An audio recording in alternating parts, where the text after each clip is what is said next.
وقاتلهم حتى لا تكون فتنة ويكون الدين كله لله। তোমরা তাদের বিরুদ্ধে যুদ্ধ করতে থাকো যতক্ষণ না দুনিয়া থেকে ফিতনা ফাসাদ উচ্ছেদ হবে, আল্লাহর জন্য আল্লাহর বিধান কায়েম না হবে, ততক্ষণ তোমরা সংগ্রাম চালিয়ে যাও।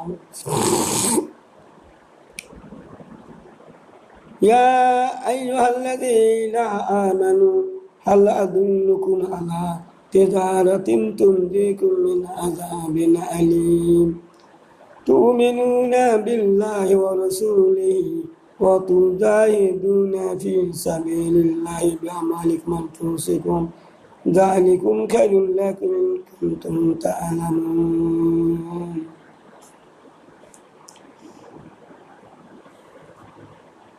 আল্লাহ তাআলা বলছেন, হে ঈমানদারগণ, আমি কি তোমাদেরকে এমন জিনিসের সন্ধান দিব যা নামাজ থেকে উত্তম।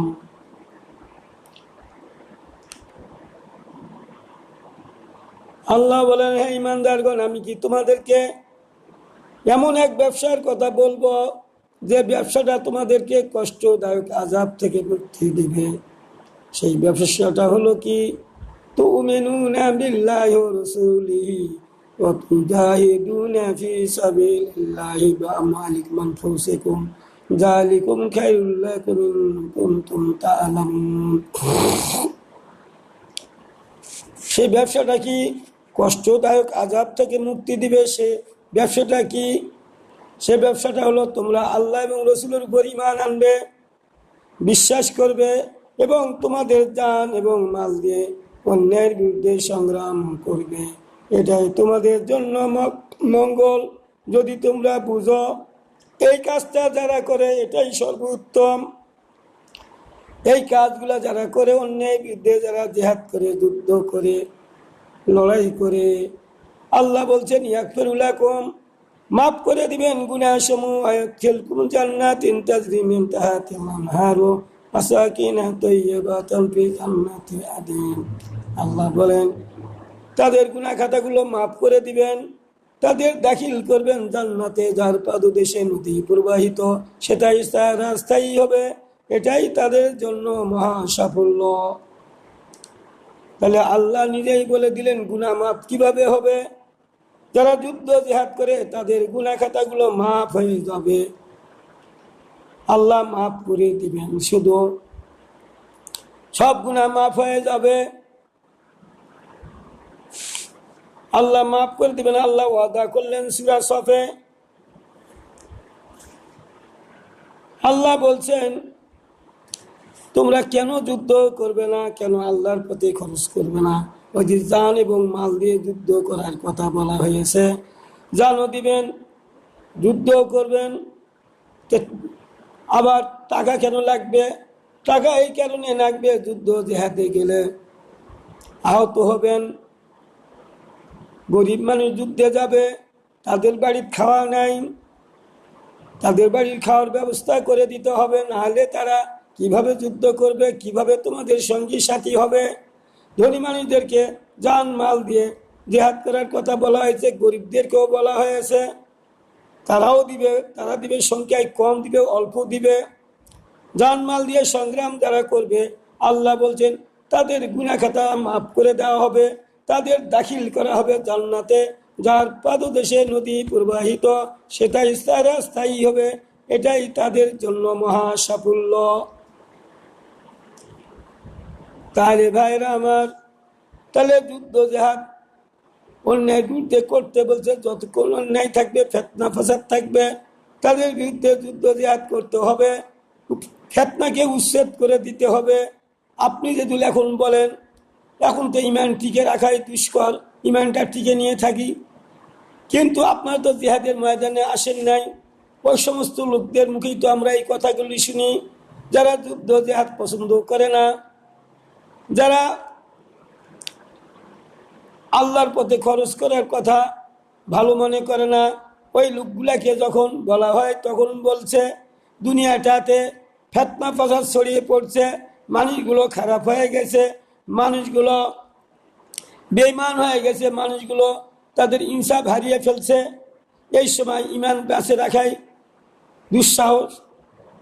আল্লাহ যেহেতু কিয়ামতের ময়দানে বলবে যে তোমরা কেন অন্যায়ের বিরুদ্ধে লড়াই করনি, কেন বাধা দেও নাই, ফিতনা ফাসাদের বিরুদ্ধে লড়াই করনি, সেদিন তো আপনারা এই কথাগুলাই বলবেন।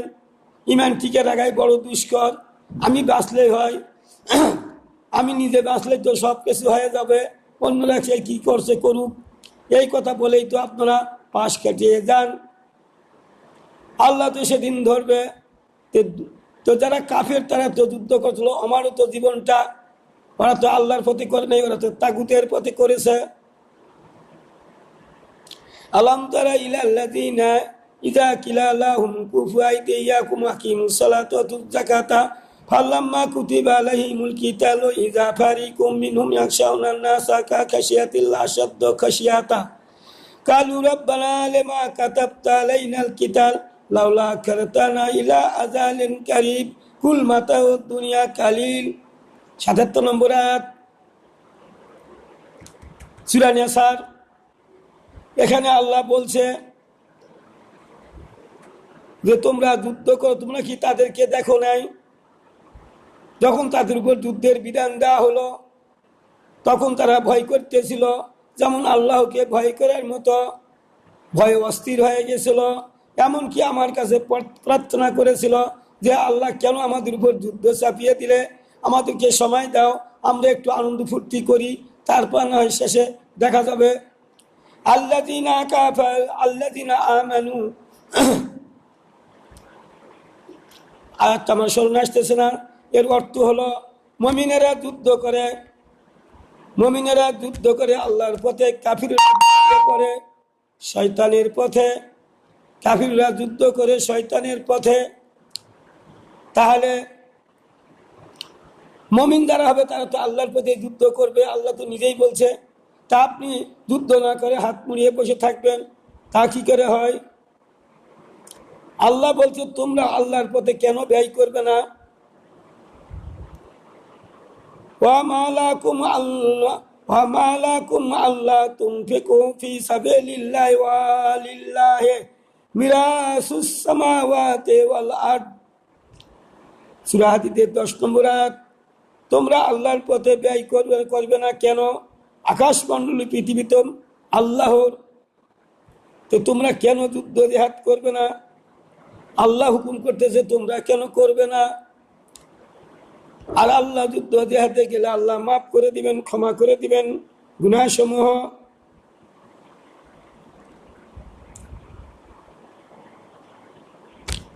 তাহলে যুদ্ধ জিহাদ গুলা রসুল করছে কিনা দেখেন। আমি একটা হাদিস দেখাই ইন্টারনেট থেকে, 2808 নম্বর হাদিস, আপনারা আজকেই খুলে দেখবেন ইন্টারনেট থেকে চেনে, বুখারী শরীফের হাদিস। এখানে বলা হচ্ছে একজন লোক এসে বলল, হে আল্লাহর নবী, আমি আগে ইসলাম গ্রহণ করব না জিহাদে যাব? আল্লাহ বললেন তুমি আগে ইসলাম গ্রহণ করো তারপরে জিহাদে যাও।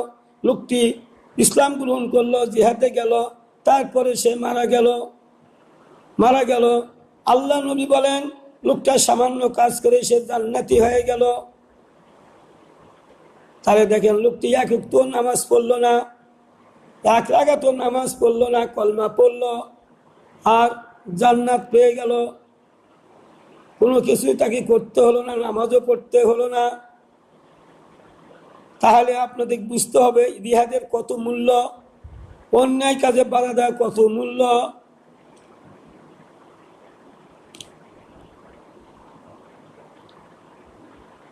দেখেন উহুদ যুদ্ধটা হয়েছে, মদ নিষিদ্ধ হয়েছে 7ম হিজরিতে। 2815 নম্বর হাদিস ইন্টারনেট। কিছু সাহাবী সকালবেলা মদ পান করে তারা উহুদের যুদ্ধে গেছে এবং শহীদ হয়ে গেছে। এটা ছিল মদ হারামের পূর্বের হাদিস। উহুদ যুদ্ধের সময় মদ একবারে নিষিদ্ধ হয় নাই, নিষিদ্ধ হয়ে যায় নাই, হারাম হয়ে যায় নাই।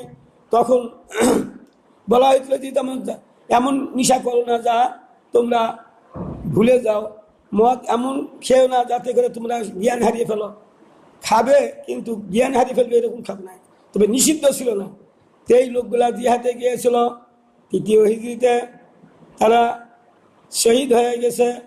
এখন দেখেন দেখি, আপনারা যদি মানবাড়ি চান না, বুঝেন না, একসঙ্গে খুব আল্লাহর শরীয়তের বিধানগুলো একসঙ্গে নাজিল হয় নাই, ধীরে ধীরে নাজিল হয়েছে, ধীরে ধীরে নাজিল হয়েছে। এই জন্য কোরআনের আয়াতগুলোও ধীরে ধীরে এসেছে। আমি আপনাদের আজকে বুঝাতে চাচ্ছি, তাহলে আল্লাহ বলছে জিহাদ করলে আল্লাহ গুনাহ খাতাগুলো মাফ করবেন, দাখিল করবেন জান্নাতে, যার পাদদেশে নদী প্রবাহিত, সেটা স্থায়ী হবে। এটাই তাদের জন্য মহা সাফল্য। দেখছেন?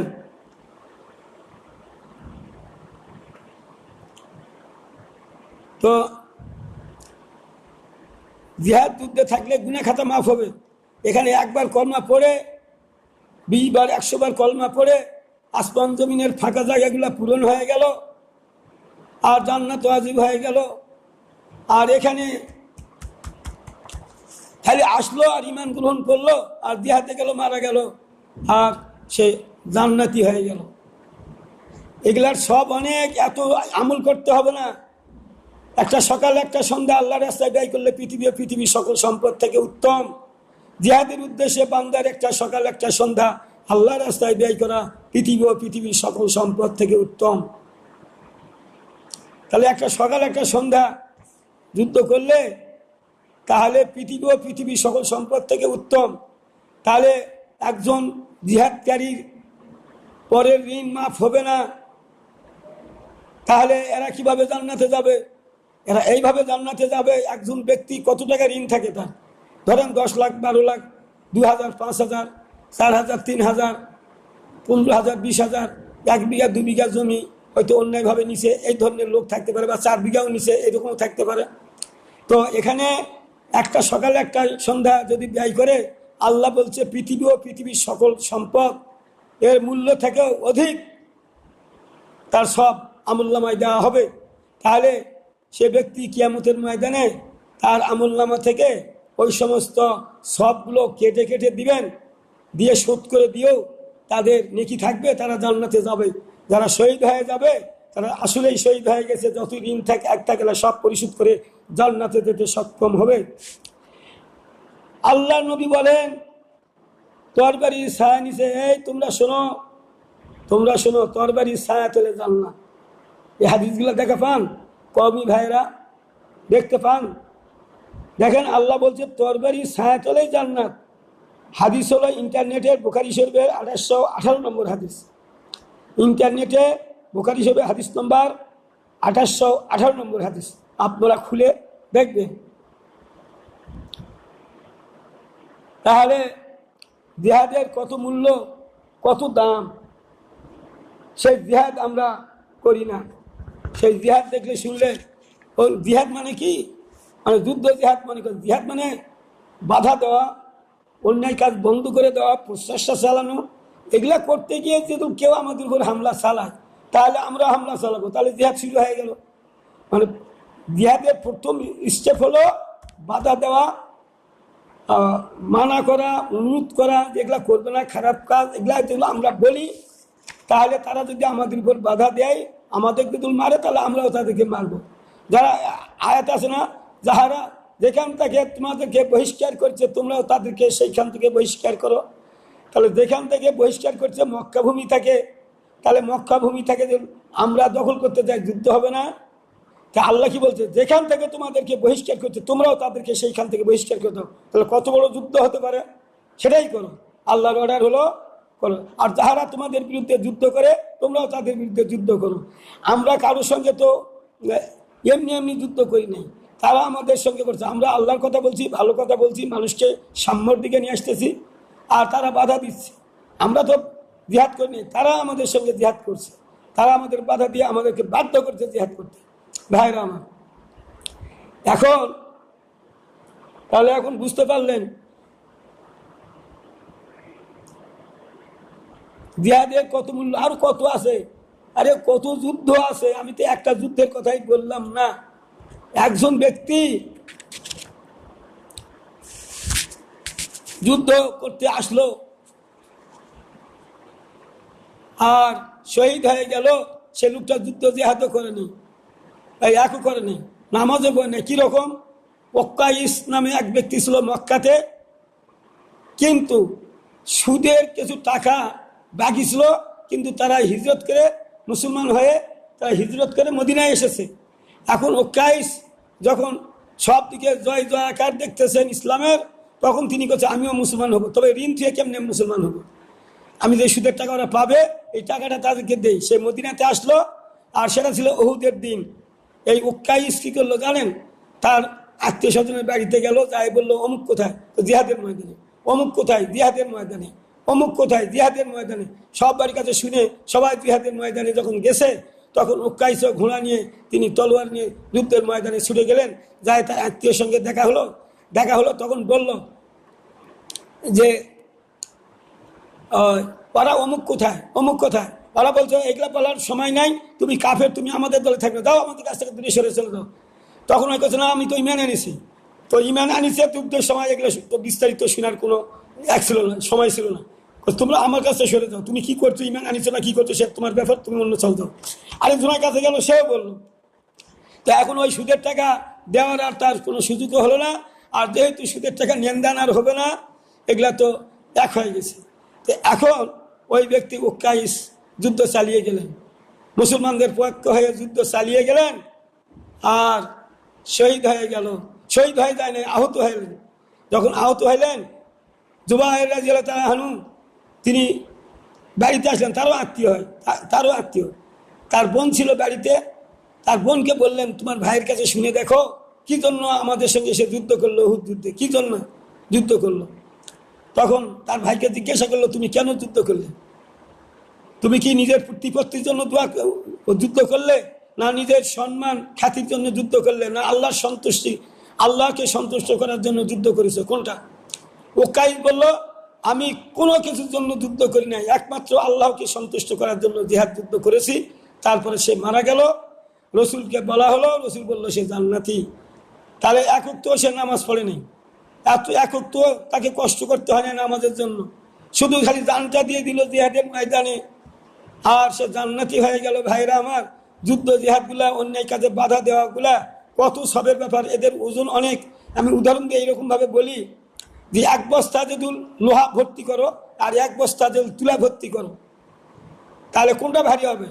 এখানে এক বস্তা লোহা অন্তপক্ষে 4 মণ, 5 মণ, 10 মণ হবে, আর সেখানে দেখা যাবে তুলা 1 মণ বা 1.5 মণ হলো, ধরে নেন এটা কথা। তাহলে 10-12 মণ নেকি আরও থেকেই গেল। তাহলে নফলগুলার সব হলো তুলার মতো পাতলা, এর সবের ওজন পাতলার, অথচ আপনারা কোন আকাশ বাতাস ভর্তি হয়ে যাবে। এগুলা কথা বলে মানুষদেরকে বিভ্রান্ত করে। আর ফরজ কাজগুলো একটু করলে, যুদ্ধ জিহাদ করা ফরজ, এগুলা যারা করে এদের ওজন অনেক বেশি, সামান্য কাজ করলেই তাদের জান্নাত দেওয়া হয়। তো ওক্কাসও জান্নাতি হয়ে গেল। ভাই, আমি আপনাদের সামনে আর দুটো একটা কথা বলেই আমি আরেকজনের কথা বলেই আমি শেষ করে দিতে চাই সংক্ষেপে। খন্দক যুদ্ধ হলো, ওইখানে সাদ ইবনে মুআজ পায়ে তীর লেগেছিল, আহত হয়ে গেল। তীর বের করতে গিয়ে, খন্দক যুদ্ধে তীর বের করতে গিয়ে তার মাংস সহকারে উঠে আসতেছিল। তারপরে যখন দূরে বের করা হলো, রক্ত দরদর করে পড়তে থাকলো, রক্ত আর বন্ধ হয় না। সাদ ইবনে মুআজকে মদিনায় নিয়ে আসা হলো, রক্ত বন্ধ হয় নাই। কিন্তু সাদ বলতেছিল, আমি তো মারাই যাব, কিন্তু আমি যদি ওই কুরাইজার লোকদের বিচারটা দেখে যেতে পারতাম, তার মানে কুরাইজারা মুসলমানদের সঙ্গে যে চুক্তি করেছিল সে চুক্তি ভঙ্গ করেছিল। তাই সাদ বলতেছে, আমি যদি তাদের বিচারটা দেখে যেতে পারতাম তাহলে আনন্দ পাইতাম। এবং রসুল সাল্লাল্লাহু আলাইহি সাল্লাম কুরাইজার সকলকে ঘেরাও করা হয়েছে, তারা আসে আত্মসমর্পণ করেছে। রসুল সাল্লাল্লাহু আলাইহি সাল্লাম তাদেরকে বলল, তোমরা চুক্তি ভঙ্গ করেছ, তুমি আমাদের চুক্তি ভঙ্গ করেছ, তোমার সঙ্গে চুক্তি ছিল মুসলমানেরা যদি আক্রান্ত হয় আপনারা সাহায্যে এগিয়ে আসবেন, আর যদি তোদের কেউ যদি আক্রমণ করে মুসলমানেরা এগিয়ে যাবে তোমাদের সাহায্য করার জন্য। কিন্তু তোমরা ষড়যন্ত্র করলে কি? তোমরা ষড়যন্ত্র করলে তাদের কাফেরদেরকে তোমরা গোপনে তাদেরকে বললেন তোমরা মুসলমানদেরকে আক্রমণ করো, আর আমরা পিছন দিক থেকে মুসলমানদেরকে আক্রমণ করব এবং এদেরকে পিষে মারব। এই সিদ্ধান্ত তোমরা নিয়েছিলে। তখন কুরাইজার লোকদের সঙ্গে সাদ ইবনে মুআযের সখ্যতা ছিল, ভালোবাসা ছিল, বন্ধুত্ব ছিল। তিনি মদিনা মক্কায় যাওয়া আসা করতেন, তাদের আত্মীয় স্বজন ছিল, তাদেরকেও ভালোবাসতেন। মুআজ তাদেরকে ভালোবাসতেন, ওরাও তাদের মুআজকে ভালোবাসত। এই জন্য এটা আগের অতীতের একটা বন্ধুত্ব সম্পর্ক ছিল। তাই তারা প্রস্তাব রাখলো রসুলের কাছে, হে আল্লাহর নবী, হে আল্লাহর নবী, যদি সাদকে তোমরা বিচারপতি বানাও, সাদ যদি আমাদের বিচার করে তাহলে আমরা মেনে নিব। রসুল সাল্লাল্লাহু আলাইহি সাল্লাম তাদের দাবি মেনে নিলেন। এই সাদকে তোমরা নিয়ে আসো। তখনও তার রক্ত ঝরছিল। তখন অনেক সাহাবী বলল, হুজুর সে তো এখনো রক্ত থামে না, আসবে কি করে? তোমরা ওই অবস্থায় নিয়ে আসো, তাড়াতাড়ি ঘোড়া নিয়ে যাও। সাদের কাছে গেল, বলল, তখন রক্ত ঝরছিল। তারপরে যখন বলা হলো যে তোমাকে বিচারপতি নিয়োগ করা হয়েছে, তোমাকেই বিচার করতে হবে, সাদের মনটা খুব সাহসের সাথে উদ্যোগী হলো। সঙ্গে সঙ্গে রক্ত বন্ধ হয়ে গেল। তাকে ঘোড়ার পিঠিতে উঠিয়ে নেওয়া হলো, নিয়ে আসা হলো, ময়দানে নিয়ে আসা হলো। সাদ বিচার, রসুল বলছে, তোমরা সাদকে নামাও, তোমাদের নেতা এসেছে, সাদকে নামিয়ে নাও, সম্মান করো, সে আজকে বিচারপতি। আজকের সাদকে নামিয়ে নেওয়া হলো। সাদকে নামিয়ে নেওয়া হলো।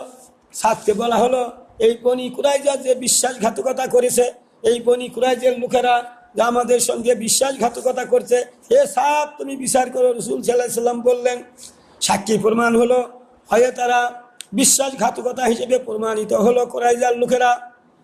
তখন সাদ তিনি বললেন, আমি বিচারের সব শুনলাম, বিচারের রায় এখন দিচ্ছি। বিচারের রায় হলো, কুরাইজার যুবক ছেলেদের সহ বড় মানুষদেরকে এদেরকে হত্যা করে ফেলো, আর মহিলা বাচ্চা ছোট বাচ্চাদেরকে তোমরা দাসী বানাও, ছোট বাচ্চাদেরকে তোমরা মানুষ করো, লালন পালন করো, আর পুরুষদেরকে হত্যা করে ফেলো। এই যখন আইন পাশ করে দিল, তখন আল্লাহ নবী বলল, হে সাদ তুমি এমন কিভাবে বিচার করলে? এ সাদ তুমি সত্য বিচার করেছো, ন্যায় বিচার করেছো। আমাকে কিছুক্ষণ আগে ফেরেশতারা বলেছে সাদ এইরকম বিচারের রায় দিবে, আর এই রায়টাই সঠিক হবে। আল্লাহ নবী কাঁদতে কাঁদতে হাত তুলে করেন, হে আল্লাহ, সাদের মাথায় এই বুদ্ধিটা ঢুকে দিয়েছ।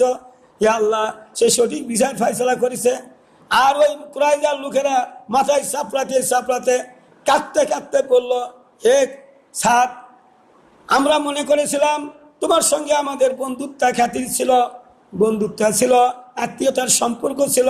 হয়তো তোমার দ্বারা বিচারটা যদি আমরা করি তাহলে আমরা একটু রেহাই পাইতাম, আমরা কিছু সময় পাইতাম, আমরা কিছু আমাদের ইয়াকগুলো মাফ হয়ে যেত, হত্যা না হতো। মানে তারা বিভিন্নভাবে বলা বলি করে কান্নাকাটি করছে। সাদ ওদেরকে লক্ষ্য করে বললেন, হ্যাঁ আমার আত্মীয় বন্ধু বান্ধবরা, শোনো, তোমরা যে মুসলমানদের সঙ্গে যে কাজটা করেছিলে তাদেরকেও তো তোমরা নিষ্পিস করে ফেলার জন্য চেষ্টা করেছিলে। আর যদি সত্যি আল্লাহ আমাদেরকে না দিত, আল্লাহ যদি আমাদেরকে সাহায্য না করতো, তাহলে তো তোমরা আমাদেরকে পিষেই মারতে। তাহলে তখন কি হতো? তোমরা যেহেতু বিশ্বাসঘাতকতা করছো, তা তো তোমাদের শাস্তি এটাই, তোমাদেরকে কোনো ক্ষমা নাই, তোমাদের কোনো ক্ষমা নাই। তারপরে বিচারের রায় হয়ে গেল, সাদের রক্ত আবার পড়া শুরু হয়ে গেল। তাড়াতাড়ি করে মদিনায় আনা হলো। সাদের রসুল সাল্লাল্লাহু আলাইহি সাল্লাম অনেক চেষ্টা করলেন, সাদ ইবনে মুআযের রক্ত বন্ধ হচ্ছে না। এক পর্যায়ে সে মারা গেল, শহীদ হয়ে গেল। তখন তার জানাজা পড়ানো হবে, ব্যবস্থা হয়ে গেল। ভাইরা আমার, রসুল সাল্লাল্লাহু আলাইহি সাল্লাম বললেন, আজকের এই জানাজায় ৭৪,০০০ ফেরেশতা পিছনে দাঁড়িয়েছে। পিছনে তো সাধারণ মানুষরা দেখতে পাচ্ছে না, অনেক বড় মাঠ ফাঁকা পড়ে আছে। রসুল বলছে, সাদের জানাজায় ৭৪,০০০ ফেরেশতা এসেছে। রসুল সাল্লাল্লাহু আলাইহি সাল্লাম জানাজা পড়াইলেন। তারপরে তাকে কবরস্থ করা হলো, কবর মাটি দিয়ে। রসুল সাল্লাল্লাহু আলাইহি সাল্লাম শর্ট করে আসতেন না, কিছু সময় দেরি করতেন। রসুল সাল্লাল্লাহু আলাইহি সাল্লাম রসুল সাল্লাল্লাহু আলাইহি সাল্লাম একটু দেরি করছেন। তারপরে রসুল সাল্লাল্লাহু আলাইহি সাল্লাম বলছেন সুবহানাল্লাহ সুবহানাল্লাহ সুবহানাল্লাহ সুবহানাল্লাহ। যারা বাহিরে যারা লোক ছিল উপস্থিত দাঁড়িয়ে তারাও বলছে সুবহানাল্লাহ সুবহানাল্লাহ সুবহানাল্লাহ। তারপরে রসুল বলল, এই তোমরা সাদের জন্য দোয়া করো, সাদের জন্য দোয়া করো, বেশি করে দোয়া করো। আমার সাদ আজকে বড় বিপদে আছে, সাদ বিপদে আছে। রসুল বললেন আল্লাহু আকবার আল্লাহু আকবার আল্লাহু আকবার আল্লাহু আকবার বললেন। তারপরে রসুল সাল্লাল্লাহু আলাইহি সাল্লাম সবাই আল্লাহু আকবার আল্লাহু আকবার ধ্বনি দিলেন। তারপর সাহাবীরা জানতে চাইল, হুজুর আপনি তো অনেক জানাজায় গিয়েছেন কিন্তু এই ধরনের তো কাজ করেন না, কেন আজকে এই কাজ করলেন? রসুল বলছে দেখো, যখন তাকে কবর দেওয়া হলো তখন দুই দিকের মাটি ধীরে ধীরে সাফা দিচ্ছে, সাফা দেওয়ার জন্য আসতেছে, আমি দেখতে পাচ্ছি। সেই জন্য আমি বললাম সুবহানাল্লাহ সুবহানাল্লাহ সুবহানাল্লাহ। এই কথা যখন আমরা সবাই বারবার বললাম তখন আল্লাহ তাআলা নিজেই মাটিকে বললেন, আল্লাহ তাআলা নিজেকে মাটিকে হুকুম করে, এই মাটি তোমরা ছাদকে সাফা দিতে পারবে না, তোমরা ছাদকে সাফা দিতে পারবে না, তোমরা সরে যাও। তখন ওই মাটিগুলো ধীরে ধীরে সরে যাচ্ছিল। তখন আমি বললাম আল্লাহু আকবার আল্লাহু আকবার আল্লাহু আকবার। তখন তোমরাও বললে আল্লাহু আকবার আল্লাহু আকবার। আল্লাহ মহান, আল্লাহ মহান, আল্লাহ সব কিছু করতে পারে। তো আমি আপনাদের কাছে এইটুকু কলা ফিনিশিং দিয়ে আজকে এটা শেষ করতে চাই। তাহলে দেখেন সাদ এত জলিলুল কদর সাহাবী, যার জানা যায় ৭৭,০০০ সাহাবী যোগ দিয়েছিল, ফেরেশতা যোগ দিয়েছিল, তার যদি এই অবস্থা হয় তাহলে আমাদের কি অবস্থা হবে? এইটাই বড় চিন্তার বিষয়। রসুল সাল্লাল্লাহু আলাইহি সাল্লাম এই কথা বললেন। এখন আমাদের বিশ্লেষণ, অনেক আলেমগণ বিশ্লেষণ ব্যাখ্যা করেছেন, এই সাদ হয়তো এমন কোনো গুনাহ ছিল যা তিনি গুনাহ আল্লাহর কাছে মাফ চান নাই, বা এই কারণে তার এই একটু শাস্তিতে না একটু এক হচ্ছিল, অবস্থার সৃষ্টি হয়েছিল, তারা আল্লাহর কাছে ক্ষমা চাইতে পারেন নাই, এই কারণে হয়েছিল। ভাইরা আমরা তো কত গুনাহগার, কত আমরা এক, যারা শহীদ হয়ে যায় তার তো হিসাব থাকে না। কিন্তু কবরের শাস্তি তো আমরা শুনছি সকলকেই দিবে, কম বেশি, ভালো মানুষকেও দিবে, খারাপ মানুষকেও দিবে। কিন্তু সাদের এখানে যেহেতু ৭৭,০০০ সাহাবী এসেছে, এত সুন্দর জলিলুল কদর সাহাবী, তার কবরে মাটি কেন সাফা দিবে, মাটি কেন আসবে? এই জন্যই রসুল সাল্লাল্লাহু আলাইহি সাল্লাম আল্লাহর কাছে দোয়া করলেন যে সাদের গন্তব্যকে এক দেওয়া যাবে না, এত সুন্দর বিচার ফয়সালা করলো। আর আল্লাহ রসুলের কথা শুন, সেইভাবে সেইটা হয়ে গেল। ভাইরা আমার, তাহলে আমরা যে এত নামাজ পড়ি, এত যদি আমরা নফল ইবাদত করি, ফরজ কাজগুলো বাদ দিয়ে, ফরজ কাজগুলোর মধ্যে যে কত সব আমরা বুঝি না, আমরা সরে যাই না। আপনারা এগুলাকে ঘৃণা করেন, যুদ্ধ জিহাদকে ঘৃণা করেন। দেখেন তাই দিয়ে দিল সব যুবককে হত্যা করতে হবে, তাহলে কতগুলো যুবক ছিল? ১০,০০০, ৫,০০০ বা ৭০০, ৮০০, যাই হোক, তাদেরকে হত্যা নির্দেশ দিলেন। অথচ হাদিসে আসছে, কোরআনের আয়াতে আসছে, যদি কোনো মুসলিমকে যদি হত্যা করা হয়, মুমিনকে হত্যা করা হয়, তাহলে পৃথিবীকে হত্যা করার শামিল, ধ্বংস করার শামিল, কিন্তু কাফেরদের নয়। এই জন্য আলেমেরা ভুল করে, কাফেরদের হত্যার ব্যাপারে এগুলো আইন নয়। কোনো বিনা কারণে কোনো মুমিনকে হত্যা করলে এই শাস্তি, তাহলে শাস্তির বিধান দিয়ে দিল। তাহলে ভাইয়েরা আমার, এইরকম ইসলামী রাষ্ট্র হলে যারা অন্যায় করবে, ফৌজদারি দণ্ডবিধি অপরাধী করবে, তাদের শাস্তি যার যেটা হবে, যার যেরকম পাপ সেই রকম শাস্তির বিধান কায়েম হবে। আপনারা এটা চান না, অথচ জান্নাতে যাওয়ার জন্য বসে আছেন।